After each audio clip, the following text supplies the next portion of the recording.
Welcome back. देखिए आप सभी का स्वागत है आपके अपने ऑनलाइन प्लेटफॉर्म रेनाट क्लास पर। देखिए आपको एम लक्ष्मीकांत पॉलिटी की बुक आपको कराई जा रही थी, भारतीय राज्य व्यवस्था। ठीक है, सही प्रतियोगिताओं के लिए इंपॉर्टेंट है, कोई भी इससे बाहर नहीं आएगा। वीडियो एग्ज़ाम की डेट आ चुकी है 26 से 27 जून। बी रेडी, तो आपके लिए बहुत ही गोल्डन चांस है।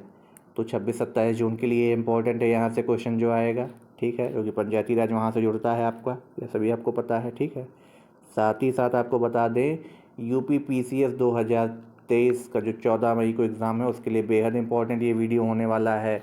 ये जो आपको वीडियोस मिल रहे हैं इनको ज़रूर से ध्यान से ज़रूर देखिए। ठीक है, चलिए मिलते हैं हम आपको आपके टॉपिक पे। क्या टॉपिक है? देखिए आपके राज्य के नीति निर्देशक तत्व यानी directive principle of state policy से जो क्वेश्चन बनेंगे वो आपके यहाँ से आएंगी, उसी का आज हमको बताने जा रहे हैं। देखिए हम आपको सारे आर्टिकल करा चुके हैं। ठीक है, अब किस आर्टिकल में क्या है ये हम आपको बता भी चुके हैं, और उसके बाद हम आपको directive principle of state policy राज्य के नीति निर्देशक तत्व आपको बताने जा रहे हैं। आइए देखते हैं क्या है। देखिए इसका उल्लेख आपको कहाँ से मिलता है? संविधान के भाग 4 में आर्टिकल 36 से 51 के बीच मिलता है। ठीक है, ये आयरलैंड के देखिए संविधान से लिया गया है। आयरलैंड ने कहाँ से लिया था? स्पेन से लिया था। तो अगर आपसे पूछ दिया जाए तो इस पर भीमराव अंबेडकर ने, डॉक्टर जो भीमराव अंबेडकर जी थे उन्होंने विशेषता वाला महत्व बताया है, और मूल अधिकार के साथ साथ निर्देशक तत्वों को संविधान की आत्मा एवं दर्शन कहा है। ऐसे पूछा जा सकता है, संविधान की मूल आत्मा किसको कहा है? निर्देशक तत्वों को ग्रेनविल ऑस्टिन ने कहा। देखिए इनकी विशेषताएं क्या हैं। ये कार्यपालिका और प्रशासनिक और विधायिका तीनों को देख के बनाई गई हैं। राज्य शब्द का वही अर्थ है जो मूल अधिकारों के भाग संविधान 3 से है। ठीक है, यानी इसमें आपका क्या है? विधायिका कार्यपालिका के अंगों को अन्य लोक प्राधिकरणों में सम्मिलित करना। दूसरा आपका क्या है? सामाजिक आर्थिक और राजनीतिक विषयों में महत्वपूर्ण है। ठीक है, लोक कल्याणकारी राज्य का निर्माण। ठीक है ना कि पुलिस राज्य को उपनिवेश काल में इसमें दिया गया है। ठीक है, अगला क्या है आपका? देखिए गैर न्यायोचित होती है ये। ठीक है, ये आपकी न्यायालय के लिए बाध्य नहीं होती, इन्हें बाध्य नहीं किया जा सकता है। ये इंपॉर्टेंट है, आपसे है पूछा जाए तो। ठीक है, अब अनुच्छेद 37 में क्या कहा गया? आर्टिकल 37 में क्या कहा गया है? नीति निर्देशक तत्वों के शासन में मूलभूत और विधि बनाने के लिए लागू करने का काम राज्य को ही करना होता है। वर्गीकरण क्या है? समाजवादी, गांधीवादी, उदार बुद्धिजीवी। ठीक है, तो हम अपने आपको बताते हैं। देखिए सभी नागरिकों को न्याय प्रदान करना, भौतिक संसाधनों को धन उत्पादनों का साधन देना, बालकों के स्वास्थ्य विकास के अवसर देना आर्टिकल 39 में दिया गया है। समान काम का समान न्याय, समझिएगा, समान न्याय एवं गरीबों को निःशुल्क विधिक सहायता आर्टिकल 39 का इंपॉर्टेंट है, याद रख लीजिएगा। काम पाने का अधिकार आर्टिकल 41 में हम आपको बता भी चुके हैं अपने एक वीडियो में, रिवीजन सीरीज में। काम की न्यायसंगत और मानवोचित दशाओं में प्रसूति सहायता यानी प्रेगनेंसी का जो आपका केस होता है आर्टिकल 42 में ही होता है, जो लीव वगैरह दी जाती है। सभी कर्मकारों के लिए निर्वाह, मजदूरी, शिष्ट जीवन, सामाजिक सांस्कृतिक अवसर आर्टिकल 43 में मिलता है। ठीक है, आर्टिकल 43 के काम है क्या है? उद्योगों के में प्रबंध में कर्मकारों के भाग लेने के लिए कदम उठाना। ठीक है, पोषा आहार स्तर और जीवन स्तर को ऊंचा करना, लोक स्वास्थ्य का सुधार करना आर्टिकल 47। अब गांधीवादी सिद्धांत देखिए इसमें लिए गए हैं, आर्टिकल 40 में लिया गया गांधीवादी सिद्धांत क्या है? ग्राम पंचायतों का गठन और स्व सरकार इकाई के रूप में आर्टिकल 40 में आपको मिलता है। ग्रामीणों में जो कुटीर उद्योग लगाए जाते हैं आर्टिकल 43 में इंपॉर्टेंट है ये। सहकारी समितियाँ 43 के बी में है। अगला क्या है? अनुसूचित जनजाति और जाति के लोगों को, कमजोर वर्गों के शैक्षणिक आर्थिक प्रोत्साहन हेतु सामाजिक न्याय और शोषण से सुरक्षा किसमें? आर्टिकल 47 में। देखिए मदिरा ड्रग पे प्रतिबंध लगाना किस पे है? स्वास्थ्य सेवाओं को नुकसानदेह चीज़ों से बचाने के लिए आर्टिकल 47 में। गाय, बछड़ा एवं अन्य दुधारू पशुओं की बलि पे जो रोक लगाने के लिए आर्टिकल कौन सा है? आर्टिकल 48। उदार बौद्धिक सिद्धांत, देखिए समान सिविल संहिता। ठीक है, समान सिविल संहिता यानी यूनिफॉर्म सिविल कोड कंडक्ट। ठीक है, ये आपका आर्टिकल 44 में है, यूनिफॉर्म सिविल कोड कंडक्ट। अगला, सभी बालकों को 14 वर्ष तक की आयु का निःशुल्क शिक्षा अनिवार्य कर देना क्या है? आर्टिकल 45 में। कृषि और पशुपालन को आधुनिक और वैज्ञानिकों की प्रणालियों से करना क्या है? आर्टिकल 48 में। ये इंपॉर्टेंट है, पूछा जाता है कई बार। पर्यावरण देखिए वन्य जीवों को बचाने का आर्टिकल 48 का ए है, कई बार पूछा गया है पीसीएस में। देखिए राष्ट्रीय स्मारकों की वस्तु का संरक्षण प्रदान करना आर्टिकल 49 में है। राज्य की लोक सेवाओं में न्यायपालिका को कार्यपालिका से पृथक करना आर्टिकल 50 में है। अंतर्राष्ट्रीय पीस देखिए बनाए रखना आर्टिकल 51 में है। नए निदेशक तत्व क्या आपके आते हैं, देखिए देखो 42वें संशोधन जो 1976 में किया गया था ना, उसमें 4 तत्व और जोड़े गए थे। आर्टिकल 39 में जोड़ा गया था बच्चों के स्वास्थ्य अवसरों के लिए सुरक्षित करना, ठीक है। समान न्याय को बढ़ावा देने के लिए गरीबों को मुफ्त कानूनी 39 का ए जो जोड़े गए थे, आपसे पूछा जा सकता है। 43 के ए में जो श्रमिकों की भागीदारी सुरक्षित करना, पर्यावरण की रक्षा के लिए 48 के ए में जोड़ा गया है। संविधान संशोधन 1978 में एक और निश्चित तत्व जोड़ा जाता है कि आय, प्रतिष्ठा और सुविधाओं के अवसरों में असमानता नहीं करनी चाहिए, आर्टिकल 38 में है, ठीक है।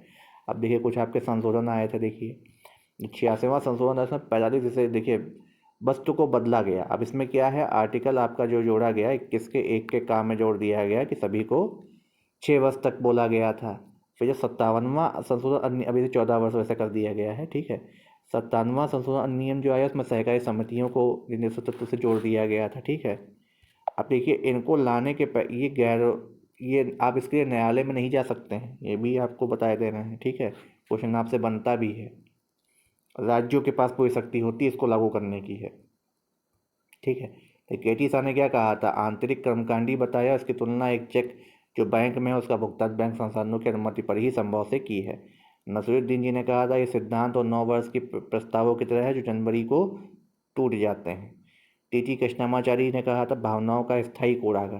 केसी वीर ने कहा था लक्ष्य और आकांक्षाओं का घोषणा पत्र कहा इसे और धार्मिक उपदेश बताया, ठीक है। तो कई सारे देखिए टकराव सब कुछ होते रहते हैं।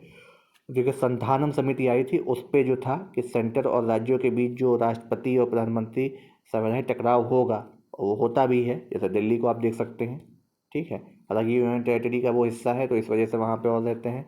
एल.एम. सिंघवी ने भी कहा था कि ये जीवन दान देंगे, ठीक है। डायरेक्टिव प्रिंसिपल स्टेट पॉलिसी भारतीय राजनीति मामले में तब न केवल राजनीति लोकतांत्रिक होगा बल्कि नागरिकों के कल्याण के हिसाब से कल्याणकारी राज्य भी होगा, B.R. अम्बेडकर जी ने कहा था, ऑस्टिन जी ने भी बोला था, ठीक है। तो कई सारे देखिए इस पर मत आते रहते हैं सभी लोगों के, अब कैसे क्या चल रहा है ये आप सभी लोग जानते हैं, ठीक है। 1950 में देखिए योजना आयोग की स्थापना की गई, 2015 में इसी को नीति आयोग बना दिया गया था। कई सारे भू सुधार अधिनियम भी है 1961 में, देखिए प्रसूति विश्व अधिनियम आया था 1976 में, महिला कर्मचारियों के हितों की रक्षा के लिए आया था, ठीक है। तो कई सारे आपके ऐसे अधिनियम भी आए। वन्य जीव संरक्षण देखिए वाइल्ड लाइफ प्रोटेक्शन 1972 में आता है। 1990 में एक सुरक्षा कवच के रूप में कर दिया गया था। राष्ट्रीय वन नीति 1988 में आती है, ये भी आप याद रखिएगा, आपसे पूछा जाता है। तीसरी जो पंचायती देखिए 1992 में आता है। अब 65वां संविधान संशोधन अधिनियम जो आया था ये भी डायरेक्टिव प्रिंसिपल स्टेट पॉलिसी के देखिए यहीं पर राष्ट्रीय आयोग की स्थापना की जाती है अनुसूचित जनजाति और जाति के लोगों के लिए, ठीक है। राष्ट्रीय अल्पसंख्यक आयोग आपसे पूछा जा सकता है, वो इसी के थ्रू बना था 1993 में। पिछड़ा वर्ग के लिए भी 1993 में। राष्ट्रीय महिला आयोग 1992 में बना था, ठीक है। तो देखिए ये आपके जो है इम्पोर्टेंट जो हमने चीज़ें आपको बताई हैं ये आपके लिए बेहद इम्पोर्टेंट था, कई सारी चीज़ों में आपके ये आए हैं, ठीक है। अब देखिए यहाँ से क्या, ये देखिए जो पॉइंट पूछा जाता है, क्या नीति निदेशक तत्व न्याय द्वारा परिवर्तनीय है, नहीं है, ठीक है। न्याय द्वारा परिवर्तन ना कराया जा सकने का उपबंध किसमें है, आर्टिकल 37 में दिया गया है। किसका कर्तव्य है, राज्य का कर्तव्य है, ठीक है। आयरलैंड से लिया गया है। अनुच्छेद कितने हैं, 20 है इसमें, ठीक है। निदेशक तत्वों की किस प्रकार की है, सकारात्मक है। अधिकारों की प्रवृत्ति इसमें नकारात्मक है, ठीक है। निलंबित किया जा सकता है, नहीं, कभी निलंबित नहीं होते हैं। इन पर निर्बंधन भी नहीं लगाया जा सकता है। अगला, राजनीतिक न्याय सुनिश्चित करने का अधिकार 38 के 1 में है, ठीक है। राज्य को लोक स्वास्थ्य सुधार देने का निर्देश आर्टिकल 47 में है, ठीक है। पूंजी एवं उत्पादन संकेंद्रण करने का राज्य को है, ठीक है। संकेंद्रण रोकने का प्रावधान किसमें है, 39 का खा और गा में है, ठीक है। कुटीर उद्योग आपको हम पहले ही बता चुके हैं, आर्टिकल 43 में है, ठीक है। 45 में क्या दिया गया, बच्चों के लिए स्कूल एवं पोषण से जिया दिया गया है। सिविल यूनिफॉर्म सिविल कोड का आर्टिकल 44 में, ये गोवा में आपके लागू भी है, आपको बता दें। कृषि एवं पशुपालन को आधुनिक प्रणाली से संगठित करना आर्टिकल 48 में है। अनुच्छेद 40 ग्राम पंचायतों का गठन से है। समाज के दुर्बल वर्ग आर्टिकल 46 में, ये इंपॉर्टेंट है, आपसे पूछा जा सकता है। 49 में क्या है, मातृ की रक्षा करना।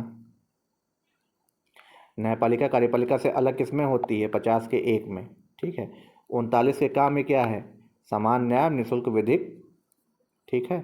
आर्टिकल 42 में क्या किया गया आपको बता चुके हैं, प्रसूति वाला जो है आपका, ठीक है, प्रेग्नेंट लेडीज़ों के लिए जो वर्किंग वुमेंस होती हैं। आर्टिकल 45 में संविधान में कितनी अवधि के लिए कहा गया? लागू होने के 10 वर्ष की अवधि के लिए आर्टिकल 45 को, ठीक है। राष्ट्रीय महत्व आपको बता चुके हैं। तत्वों को प्रभावी करने के लिए क्या किया? संविधान संशोधन ही किया जा सकता है। देखिए मिलते हैं अगले वीडियो में, आपके लिए बेहद इंपॉर्टेंट सीरीज के साथ। ये आपकी रिवीजन सीरीज भी आप इसको कह सकते हो। और 10 मिनट में हमने आपको पॉलिटी को जो रिवीजन करा रहे हैं, लक्ष्मीकांत की बुक आपको करा रहे हैं, ये आपके लिए बेहद इंपॉर्टेंट है। इसको जरूर से जरूर देखिए, सबको शेयर करें। तो क्या